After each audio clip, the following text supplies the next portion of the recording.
Yes sir. तो हम लोग को पिछली क्लास में मेरे ख्याल से रेजोनेंस स्टार्ट करना था, है ना बच्चों?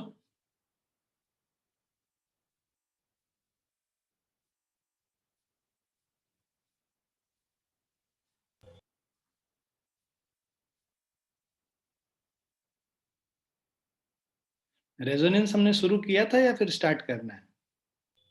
सर हमने आगे स्टार्ट करना है। स्टार्ट करना है। रेजोनेंस हम लोग को स्टार्ट करना था और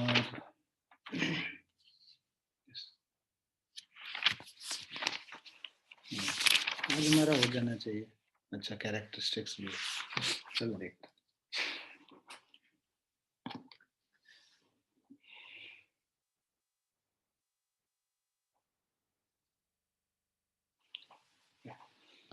So a special case of forced vibration is resonance. So when a body vibrates in a medium, when a body vibrates in a medium under the influence of an external periodic force of exactly equal to the natural frequency. So external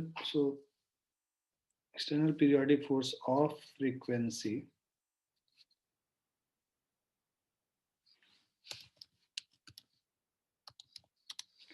exactly equal to the natural frequency of vibration of the body. It is said to execute the resonant variations. These resonant vibrations, these vibrations are of large amplitude. The amplitude at resonance depends on the frictional forces.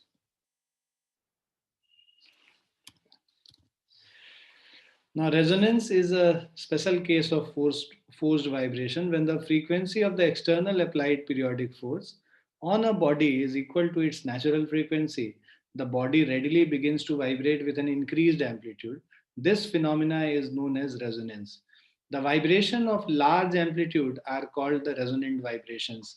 तो resonance क्या है? It is a special case of forced vibration. वो forced vibration जहाँ पे कि जो external force है उसके जो frequency है ना, तो frequency of the external applied periodic force on a body is equal to the natural frequency of the body. तब क्या होता है? The body readily begins to vibrate with an increased amplitude. तो जो बॉडी का वाइब्रेशन है उसके amplitude increase हो जाती है. This phenomena is known as resonance. The vibration of large amplitude are called the resonant vibrations. ठीक है. नाउ कंडीशन फॉर रेजोनेंस, तो पहला कंडीशन जो रेजोनेंस का है कि resonance occurs only when the applied force causes forced vibration in the body and the frequency of the applied force is exactly equal to the natural frequency of the vibrating force. तो क्या है condition कि applied force causes forced vibration. पहला तो जो applied force है, the applied force causes forced vibration in the body, और दूसरा the frequency of the applied force is exactly equal to natural frequency of the vibrating body. ये condition for resonance है. अब demonstration of resonance, तो पहला है resonance with tuning forks. So mount two identical tuning forks A and B of the same frequency on two separate sound boxes such that their open ends face each other, as shown in the figure. When the prong of one of the tuning forks say A is struck on a rubber pad, it starts vibrating. On putting the tuning fork A on its sound box, we find that the other tuning fork B also starts vibrating and a loud sound is heard. ठीक है. तो basically क्या है, first वाले ए वाले tuning fork को vibrate करके हम लोग इसके साउंड बॉक्स के सामने लाते हैं. अब इसका जो वाइब्रेशन है वो यहाँ ट्रैवल करके आएगा और ये इस ट्यूनिंग फॉर्क बी वाले ट्यूनिंग फॉर्क को भी वाइब्रेट करेगा. तो बी वाले ट्यूनिंग फॉर्क को जो वाइब्रेट करेगा, धीरे धीरे क्या है कि इसका जो फ्रीक्वेंसी है वो इसके फ्रीक्वेंसी से मैच कर जाएगा और फ्रीक्वेंसी से मैच करेगा तो लाउड साउंड आपको सुनाई पड़ेगा, क्योंकि एम्पलीट्यूड रेजोनेंस कंडीशन आ गया, उससे एम्पलीट्यूड इंक्रीज हो गया और उससे अचानक से आपको loud sound, you will be able to hear a loud sound. दूसरा है रेजोनेंस इन एयर कॉलम. तो बेसिकली क्या है कि यहाँ पे ये वाला जो रीजन है इसमें वाइब्रेशंस होगा, इस रीजन में जो इतना सा रीजन है। तो हम लोग यहाँ पे ट्यूनिंग फॉर्क को लाके यहाँ पे वाइब्रेट करते हैं और उसके बाद यहाँ पे इसके लेवल को ऊपर नीचे करते हैं, जिससे कि यहाँ पे जो लिक्विड का लेवल है ये ऊपर नीचे सेट हो सके। तो जब इसका जो यहाँ पे जो ये लेंथ है, इस लेंथ के हिसाब से इसका वाइब्रेशन होता है।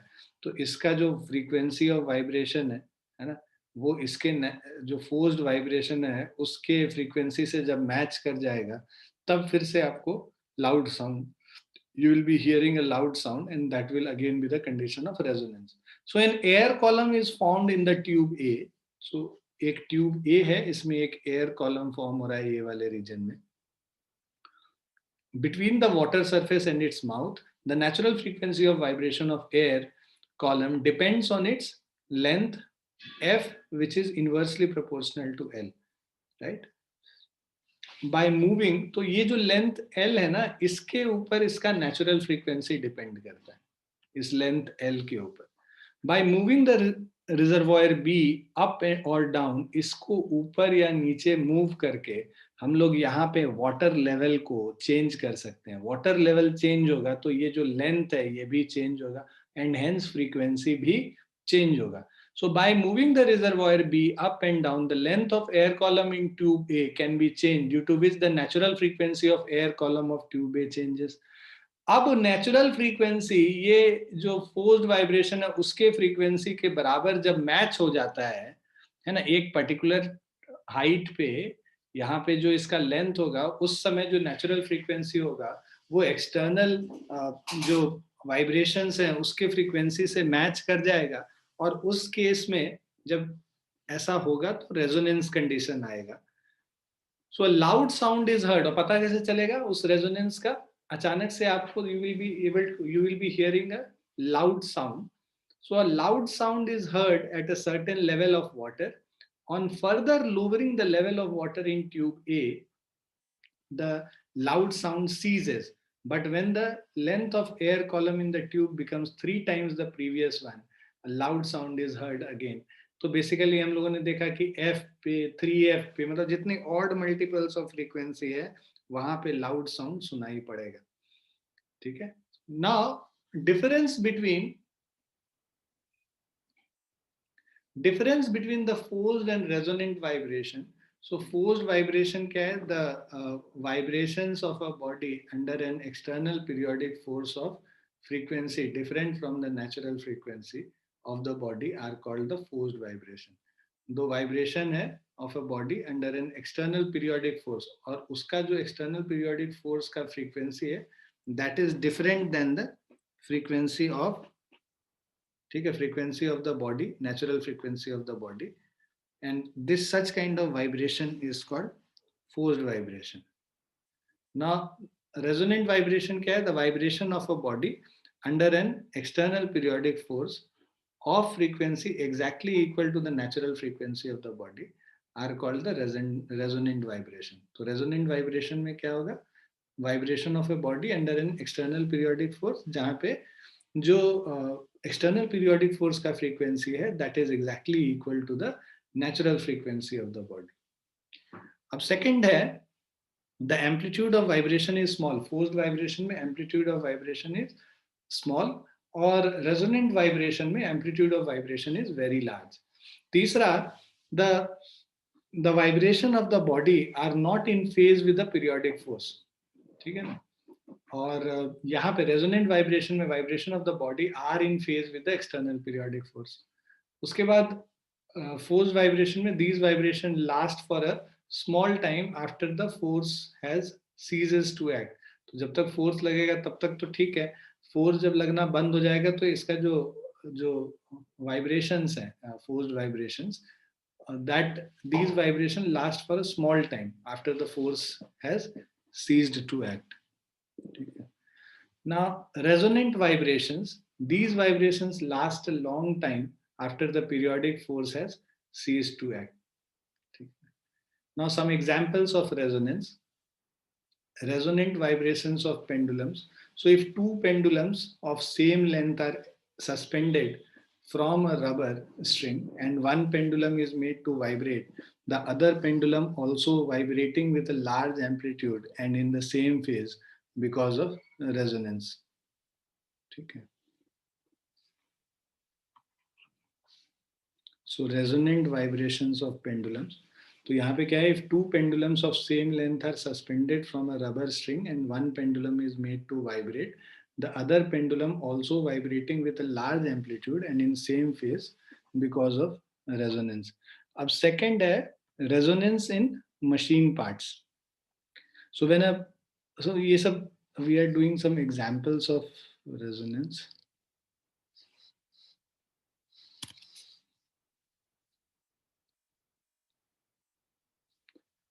So when a vehicle is driven, the piston of the engine makes to and fro motion at a frequency depending upon the speed of the vehicle. The vibration caused by the movement of piston are communicated to all parts of the vehicle. Now it is just possible that at certain speed of the vehicle, some parts or frames of the vehicle may have natural frequency of vibration equal to the frequency of to and fro movement of the piston, है ना? तो basically क्या है कि किसी एक ऐसे speed पे व्हीकल्स का जो कुछ पार्ट है उसका वाइब्रेशन, उसके जो नेचुरल फ्रीक्वेंसीज का जो वाइब्रेशन है वो that matches with the vibration of to and fro movement of the piston, और उस मोमेंट पे अचानक से रेजोनेंस कंडीशन आने पे amplitude of vibration increases. So at this particular speed of the vehicle, that particular part of frame starts vibrating vigorously due to resonance and a rattling sound is heard. तुम लोग notice किए होगे अचानक से ना जो ज्यादा मतलब फोर्थ गियर या थर्ड गियर में गाड़ी है, अचानक से स्पीड स्लो हो गया तो अचानक से गाड़ी हिलने लगती है, थोड़ी देर बाद फिर रुक जाती है, राइट? तो वो जो वाइब्रेशंस होता है ना, वो वाइब्रेशन इसलिए होता है क्योंकि नेचुरल फ्रीक्वेंसी से मैच कर गया, तो उसको हम लोग को स्पीड को चेंज करना पड़ता है जिससे नेचुरल फ्रीक्वेंसी से उसके जो उसका जो वाइब्रेशन का जो फ्रीक्वेंसी है वो मैच ना करे. इसके लिए हम लोग को स्पीड चेंज करना होता है जिससे कि वो रेजोनेंस कंडीशन से बाहर निकल सके. थर्ड केस है resonance in a stretched string and sound box of musical instruments and sonometer. So a vibrating string by itself produces a very weak sound which cannot be heard at a distance. Therefore, all musical stringed instruments such as guitar and sonometer are provided with a sound box. तो basically क्या है कि बस string के vibration से तो कुछ सुनाई पड़ेगा नहीं, तो जितने भी म्यूजिकल इंस्ट्रूमेंट हैं उन सब के साथ एक साउंड बॉक्स साथ में दिया जाता है. साउंड बॉक्स में जो एयर है उसका frequency, so box is so constructed that the column of air inside it has a natural frequency which is same as that of the string stretched on it. तो string के frequency से match करता हुआ उसका frequency होता है उस sound box का. So that when string is made to vibrate, the air column inside the box is set into forced vibration, the frequency of which is same as that of the string. ठीक है? तो जब string is made to vibrate, जब string को हम vibrate करते हैं, right? So when the string is made to vibrate, the air column inside the box is set into forced vibration, the frequency of which is same as that of the string. Now, since the sound box has a large area, it sets a large volume of air into vibration. So due to resonance, a loud sound is produced.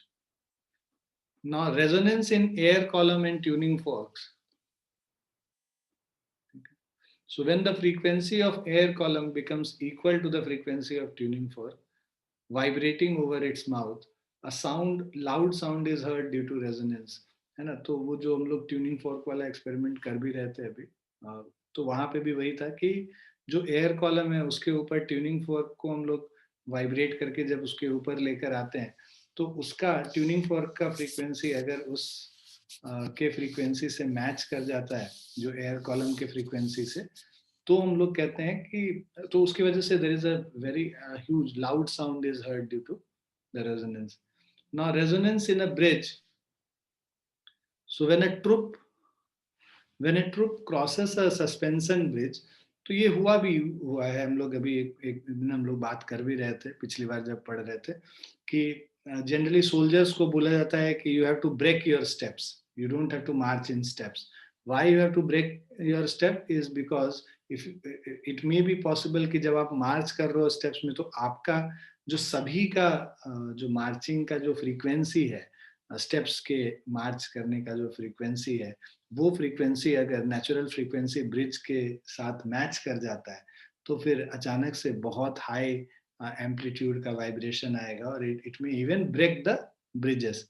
तो उसको avoid करने के लिए हम लोग क्या है कि सारे ट्रूप्स में जितने भी सोल्जर्स हैं उन सब का फुट का जो वाइब्रेशन है वो अलग अलग इससे हम लोग कर देते हैं. मतलब कोई तेजी से चल रहा है, कोई धीरे चल रहा है, तो फिर सबका फ्रीक्वेंसी मैच नहीं करता और एड अप करके बहुत ज्यादा नहीं हो जाता है. So when a troop crosses a suspension bridge, the soldiers are asked to break their steps. The reason is that when the soldiers march in step, each soldier exert a periodic force in same phase, and therefore the bridge executes the forced vibration of frequency equal to the frequency of their step. Now, if the frequency of the step becomes equal to the natural frequency of the bridge will vibrate with a large amplitude due to resonance, and the suspension bridge may collapse. इसीलिए bridge के ऊपर resonance condition ना आए, इसके लिए हम लोग को जो ट्रूप्स हैं उनको अपने स्टेप्स को ब्रेक करके चलना पड़ता है. ठीक है. अब सो मुझे एक डाउट था. हाँ, सो वो एयर कॉलम वाला जो था रेजोनेंस में एक्सपेरिमेंट, सो उसमें जब नेचुरल फ्रीक्वेंसी सेम होती तब रेजोनेंस होती है, बट जब 3 टाइम्स होती है तब क्यों होती है? तो सारे असल में तुम लोग अभी वो चीज नहीं पढ़े हो. वो 11th क्लास में ना साउंड मतलब वेव्स वाले चैप्टर में है कि जो नेचुरल फ्रीक्वेंसी है एफ नॉट, और उसके जितने ऑड मल्टीपल्स होंगे 3f0, 5f0, 7f0, इन सभी पे रेजोनेंस आएगा. ठीक है. ये वन एंड क्लोज वाला ये कॉलम हो गया बेसिकली. यहाँ पे जो शेप है ना, जस्ट अ हेलो,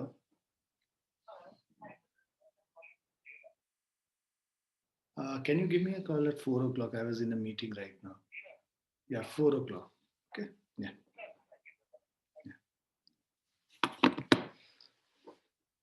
हाँ, सॉरी. सो यस, तो ये f0, 3f0, 5f0, 7f0, तो जितने भी ये नेचुरल फ्रीक्वेंसीज ये जो है ना, इसके जो ऑड मल्टीपल्स पे होंगे, ये हाफ वेव हो गया और ये एक कंप्लीट वेव हो गया. मतलब कुछ इस तरीके से एक फॉर्म होता है, इस तरह से.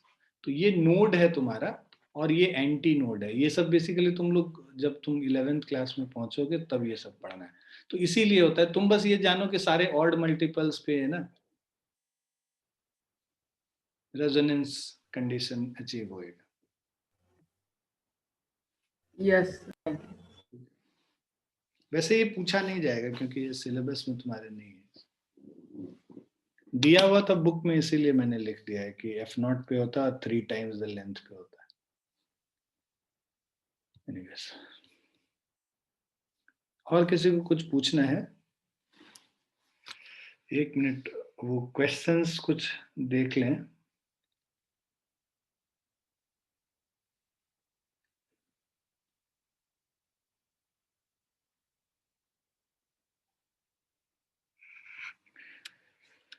So,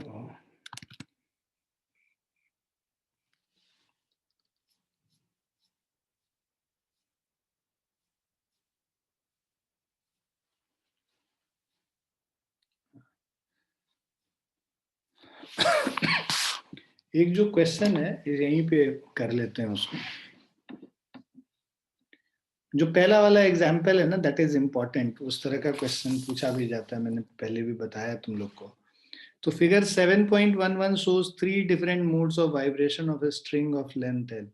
तो यहाँ पे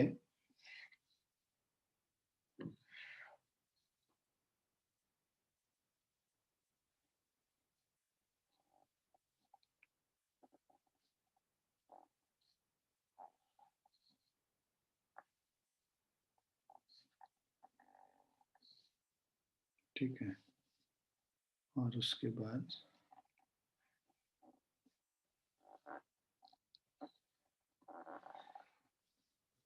और एक है ऐसे। तो ये 3 डिफरेंट मोड्स ऑफ वाइब्रेशन दिया हुआ है। Now which of the vibration is of largest amplitude? तो एम्पलीट्यूड अगर आप देखोगे तो एम्पलीट्यूड मतलब जो यहाँ पर से मिडिल मोस्ट पॉइंट पे जो मैक्सिमम वाइब्रेशन हो रहा है, तो ये जो सेकंड वाला है ना, मेरा फिगर उतना अच्छा नहीं है, बट हाँ बुक में देखोगे तो बी वाले का एम्पलीट्यूड तुमको सबसे ज्यादा देखें, मतलब जिसमें जो मीन पोजीशन से सबसे ज्यादा डिस्टेंस तक ये वाइब्रेट किया है वो उसका एम्पलीट्यूड मैक्सिमम होगा। सेकंड कह रहा है which of the vibration is of least frequency? Least frequency देखो यहाँ पे ये ऑलमोस्ट 3 वेव्स पास कर जा रहे हैं, मतलब 3.5 wave, sorry 3/2 waves, 1.5 waves travel कर रहा है। यहाँ पे उतने टाइम में 1 वेव कर रहा है और इसमें हाफ वेव कर रहा है, तो बेसिकली इसका जो फ्रीक्वेंसी है लीस्ट होगा। तो यहाँ पे फ्रीक्वेंसी इज लीस्ट, ठीक है। यहाँ पे जो amplitude is largest,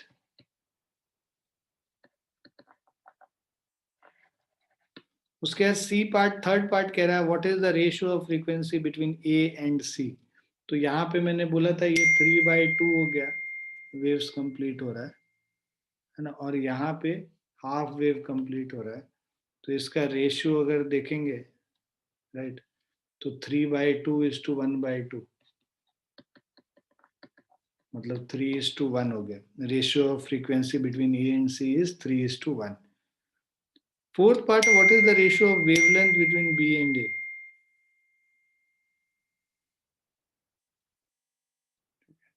ratio of wavelength between B and A.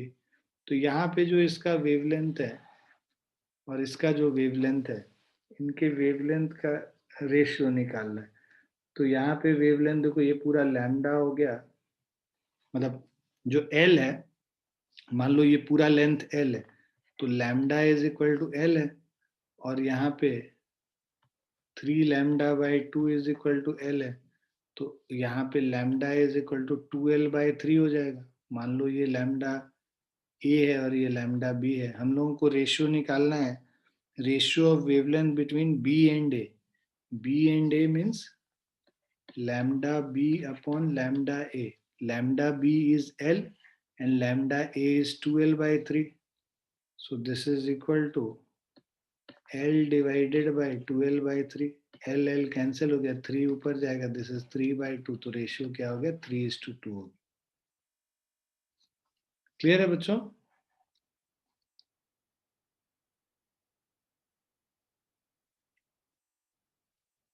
Clear है आप लोगों को, समझ में आ गया सबको? Yes, sir.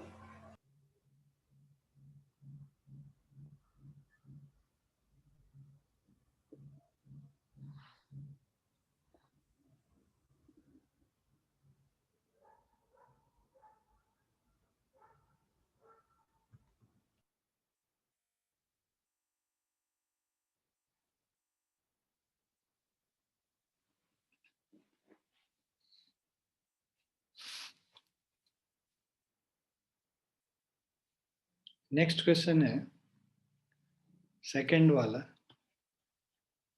ये कह रहा है wire of length 80 centimetre under some tension produces sound of frequency 250 hertz 6 hertz. L is equal to 80 centimeter produces sound of frequency 256 hertz.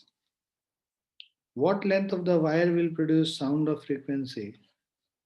ये L1 F1, हमें L2 निकालना है, जहाँ पे sound produced is of frequency F2 equal to. So what length of wire will produce sound of frequency of 1024 hertz?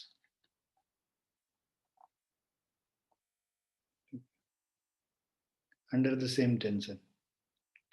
तो हमें पता है कि ये जो फ्रीक्वेंसी है that is inversely proportional to length, ठीक है। F is inversely proportional to L. तो ये स्ट्रेच स्ट्रिंग में जो फ्रीक्वेंसी होता है that is inversely proportional to the length L।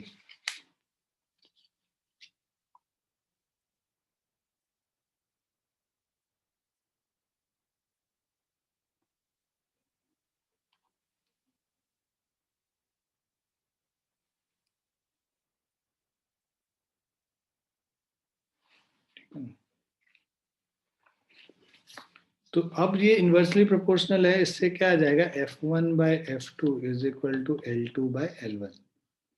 So that means हम लोगों को निकालना है इस क्वेश्चन में F2 निकालना है. F2 is equal to F1 L1 upon L2.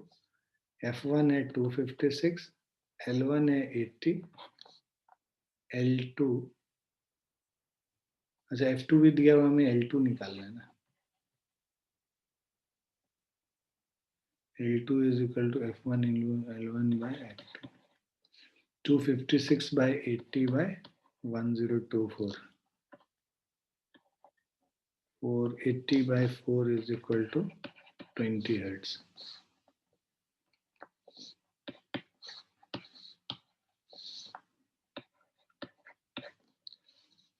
ठीक है,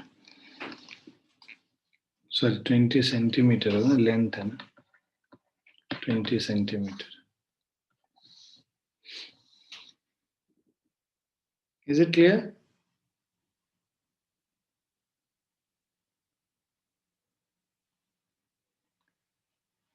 Yes, sir.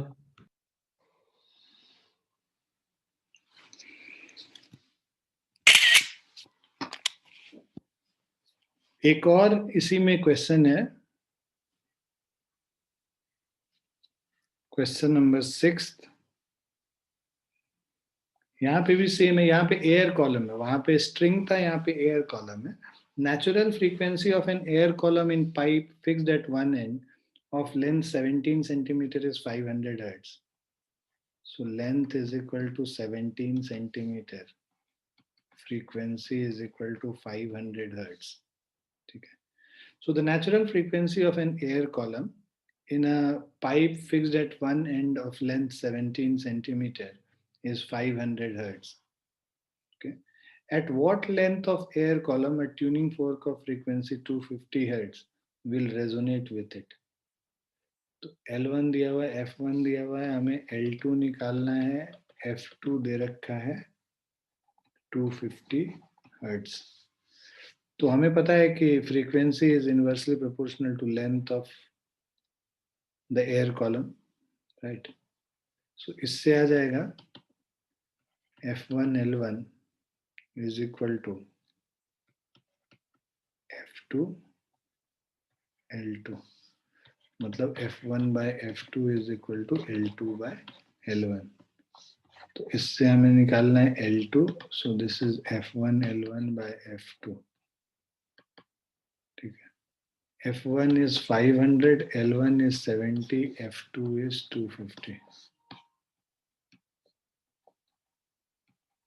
17 into 2 is 34 centimeter.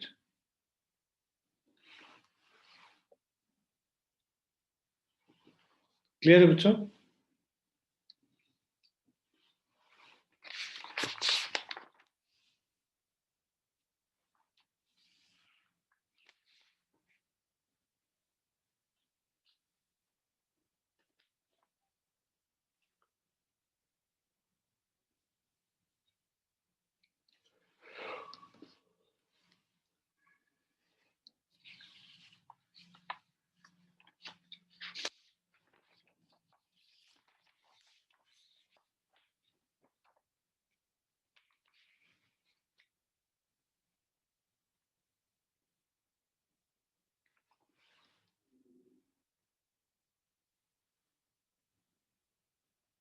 Clear है बच्चों? Yes, sir.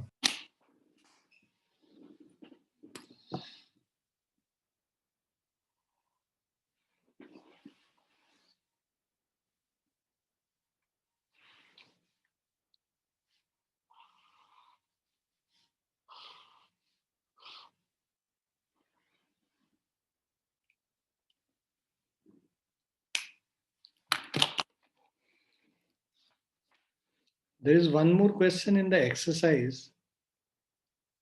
So this is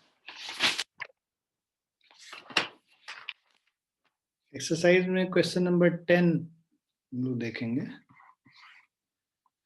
The diagram in figure 7.12, तो हम लोग के पास 3 डायग्राम है. ये फर्स्ट हो गया,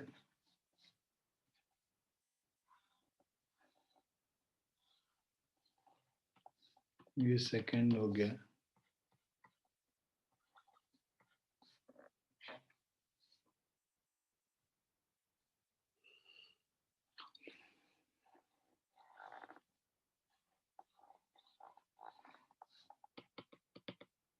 थर्ड हो गया।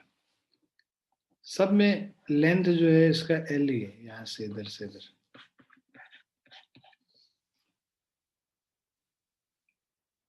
तो diagram in figure 7.12 shows three ways in which the string of length L in an instrument can vibrate. Which of the diagram shows the principal note? Principal note तो पहला वाला ही शो करेगा, ये प्रिंसिपल नोट शो करता है, तो जिसमें दो नोड बस होता है। So first principle note is been shown by first diagram. Which vibration has the frequency 4 times that of the first? तो इसका फ्रीक्वेंसी अगर f है, इसका 4f है, इसका 2f है, तो थर्ड का frequency of the third is equal to 4 times, okay, the frequency of first. उसके बाद नेक्स्ट है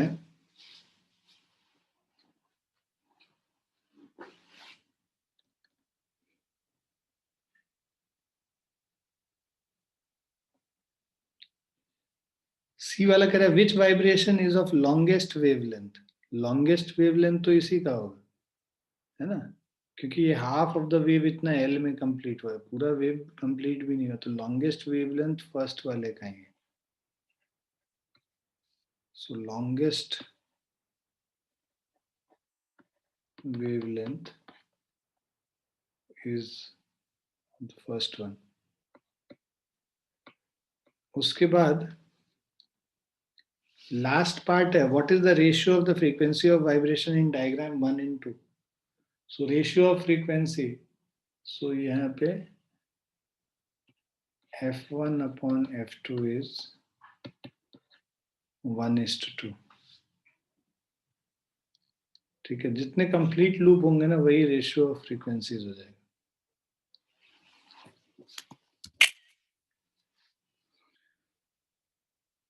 ठीक है, अब हम लोग कैरेक्टरिस्टिक्स ऑफ साउंड पे आएंगे।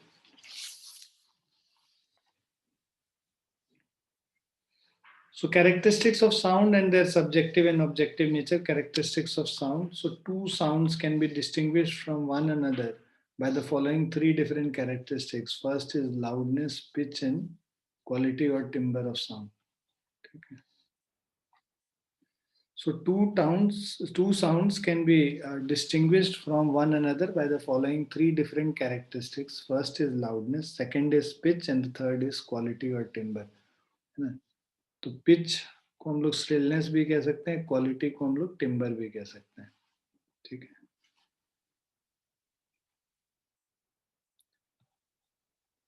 अब लाउडनेस पे आते हैं। सो सबसे पहला loudness. Loudness is the characteristic by virtue of which a loud sound can be distinguished from a faint one, both having the same pitch and quality. ठीक है, तो basically loudness is that characteristic by virtue of which a loud sound can be distinguished from a faint one. तो loud sound को अगर faint sound से हम लोग को distinguish करना है, that is being done by the loudness of the sound. ठीक है,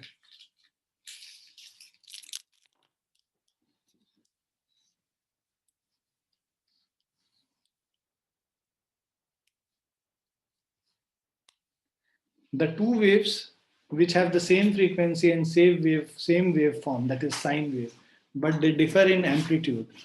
So यहाँ पे जो दो वेव दिखाया हुआ है, देखो दोनों का है ना same frequency and same wave form भी है, that is sine wave, but they differ in amplitude. Obviously the sound, the loud sound corresponds to take wave of large amplitude.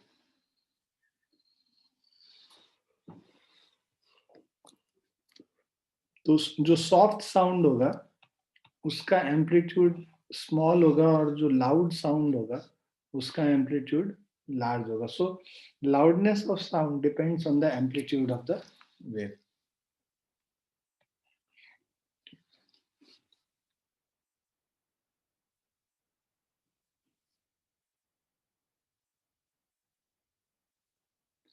Now intensity of sound wave.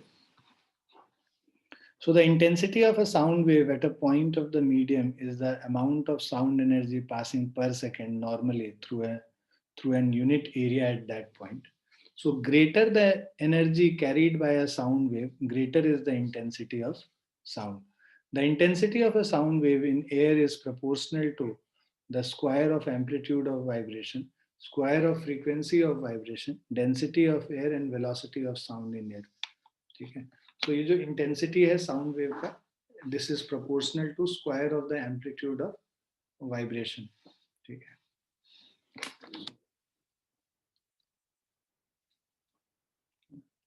So intensity of sound is proportional to square of amplitude, square of frequency, density of air and velocity of sound in air. Now subjective nature of loudness and objective nature of intensity. तो loudness का क्या है? Subjective, theoretical चीज है ना. उसको measure जब करते हैं ना तो वो intensity से करते हैं. So loudness of a sound depends on first the intensity, that is the energy conveyed by the sound wave near the eardrum of the listener.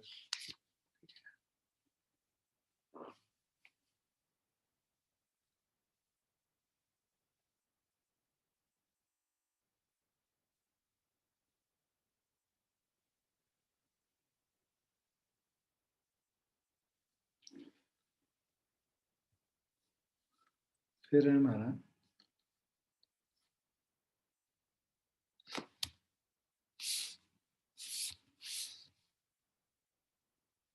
second is the sensitivity of the ears of the listener. Thus, loudness of sound of a given intensity may differ from listener to listener. That is, the sound of the same intensity may appear to be of different loudness to different person. Now further, two sounds of the same intensity but of different frequencies may differ in loudness even to the same listener, because the sensitivity of ears of a person is different for different frequencies. Now for a sound wave, loudness has a subjective nature that it depends on the listener, while intensity being a measurable quantity. देखो loudness को measure नहीं कर सकते, listener के ऊपर depend करता है. But जो intensity है, being a measurable quantity has an objective nature. Now factors affecting the loudness of sound. So loudness of sound heard at a place depends on the following 5 factors. First is loudness is proportional to the square of the amplitude. Second is loudness varies inversely on the surface area of the vibrating. Sorry, loudness varies inversely as the square of distance from the source. Third, loudness depends on, okay. So loudness depends on the surface area of the vibrating body. A large vibrating area sends forth a greater amount of energy. Hence, larger the surface area of the vibrating body, louder is the sound heard. Loudness depends on the density of the medium. So more the density of medium, more is the loudness, and loudness depends. So loudness depends on the presence of resonant bodies. So the presence of resonant bodies near the vibrating body increases the loudness of sound. तो ये सारे factors हैं जिनके ऊपर loudness of sound depend करता है. Relation between loudness and intensity. So ये, although loudness of sound depends on its intensity, but loudness is not same as intensity. They are two different things. Intensity is measurable quantity, while loudness is a sensation. So experimentally, Weber and Fechner established a relationship between the loudness and intensity, which is given as L is equal to k times log I to the base 10. I is the measure of intensity. K is a constant of proportionality. So loudness is a measurable quantity according to this.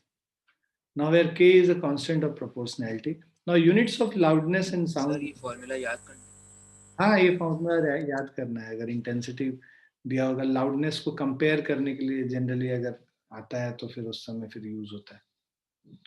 Formula important है, आपको याद करना है. Now units of loudness and sound level, phone and decibels. So if at a given frequency, I1 and I0 are the intensities of two sounds of which loudness are L1 and L0 respectively, then loudness L1 will be K times log I1 to the base 10 and L0 is K times log I0 to the base 10. Hence, difference in loudness of two sounds is L will be L1 minus L0. That is K times log of I1 minus I0 to the base 10.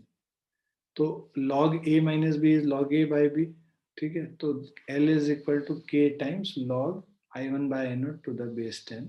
So if I0 is the maximum intensity of audible sound at frequency 1 Hertz, then L is called the sound level.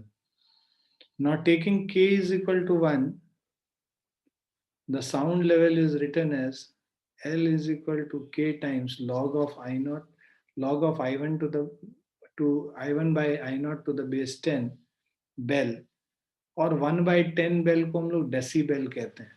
तो इसीलिए k times log of I1 by I0 to the base 10 into 1 by 10, right. इसको अगर ऐसे represent करेंगे तो फिर decibel के form में आ जाएगा. सो दिस इज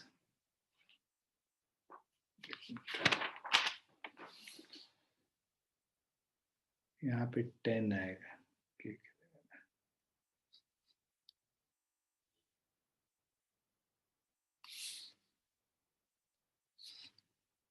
k का वैल्यू 1 है तो ये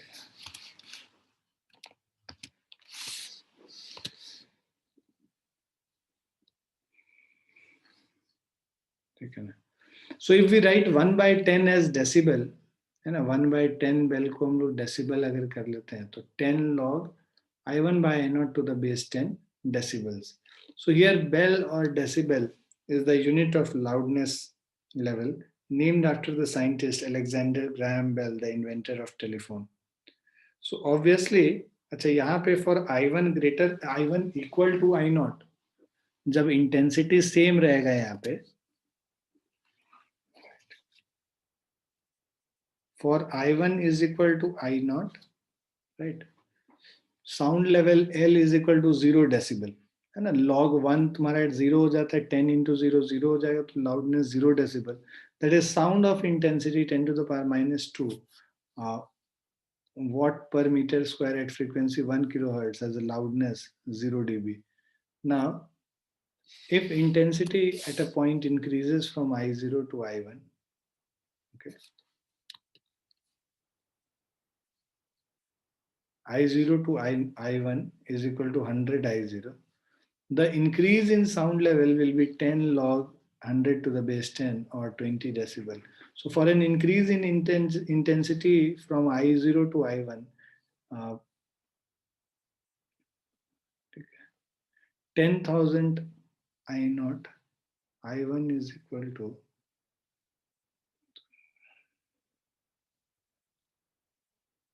so I1 is equal to 10,000 I0. The increase in sound level will be 10 log 10,000 by 10, that is 40 decibel. So now if L is equal to 1 decibel, then 10 log I1 by I0 to the base 10 is equal to 1. And loudness को यहाँ पर से replace कर लिया, 10 log I1 by I0 to the base 10. So log I1 by I0 to the base 10 is 1 by 10, or I1 by I0 is anti-log 1 by 10. Anti-log 0.1, 1.26 होता है. So thus 1 decibel is defined as the increase in level of loudness when the intensity of sound I increases by 26%. So we'll stop here, है ना. Noise pollution को नहीं करना है, उसके आगे हम लोग को पिच और क्वालिटी करना है तो ये थोड़ा सा दोनों पोर्शन अगली क्लास में करके नया चैप्टर हम लोग रिवाइज करना शुरू कर सकते हैं। नोट्स हैं ही तुम लोगों के पास, है ना, उसको याद कर लो अच्छे से जहां तक पढ़ाया है, ठीक है। सर आप स्पेक्ट्रम के और लाइट के नोट्स भी अपलोड कर सकते हैं। हाँ हाँ, क्यों नहीं कर सकते, तुम मैसेज कर देना, रात में मैं कर दूंगा, ठीक है। 8 बजे के बाद मुझे मैसेज करोगे तो उसी समय मैं फ्री होता हूँ, मैं कर दूंगा उस समय, ठीक है बच्चे। Okay sir. चलो फिर पढ़ाई करो मन लगा के कल के टेस्ट के लिए। Bye and take care everyone, all the best for tomorrow's test. Thank you sir, bye. Thank you sir, bye.